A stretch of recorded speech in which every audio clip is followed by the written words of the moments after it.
I like to take pictures of puddles sometimes. I like the sort of arty shapes that you can get when you look at a puddle. It sort of forms like an architectural shape when you photograph it from a distance. I kind of draw in various places, but obviously I have a drawing board here, so yeah, it's a good place when the light's good in here, and not having to put too many lights on in the room and stuff like that. It's great to be able to draw in the window on a drawing board and so on, so it's a good place. But you know, I will pick up a pen of some kind and some paper in lots of places and do some drawing, but it's a good place here. It's quiet. I think I've always done drawing to some extent, and sometimes you're so busy in life that you don't get a chance to do the art you'd like to do, but kind of had some ideas that were spinning around in my brain. Some of it flowed over into doing posters for bands and gigs and things like that. Some of it was just to get ideas over and thinking about various topics and wanting to get them onto paper in some form or another.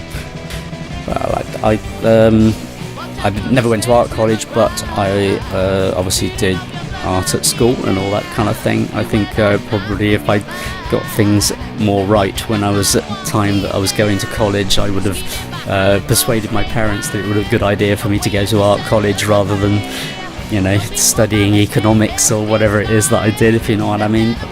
You betrayed, gotta keep your eyes to the back of your head. One most distraction and have you dead.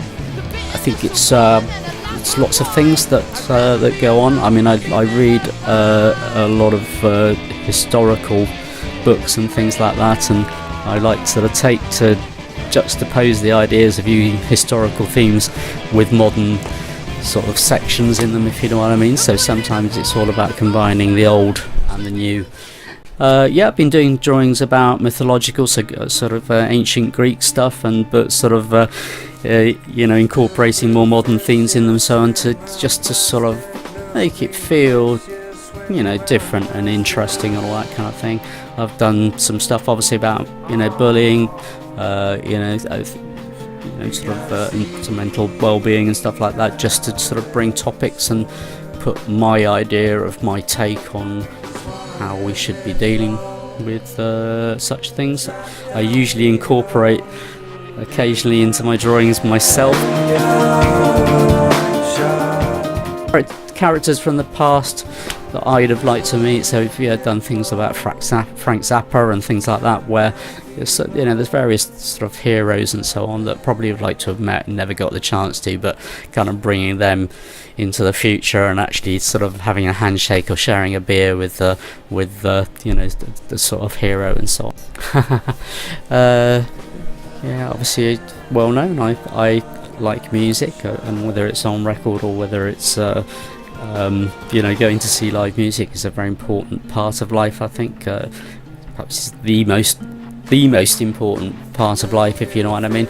But it does have, obviously, I think, an effect on what I do in terms of drawing. I mean, obviously, I think my, you know, sort of love of, you know, punk rock of the past and all that kind of thing has found its way into my drawing. So quite often I will have somebody holding a record, or, you know, there's broken records and the, you know, the person who has the record looks upset and all that. A lot of the stuff, I think, I was growing up listening to Black Flag records, and the artist that did all the record sleeves on Black Flag records, I think, has influenced me an awful lot. To the Cape Palorum shores, my social saviour mocked me my delirium.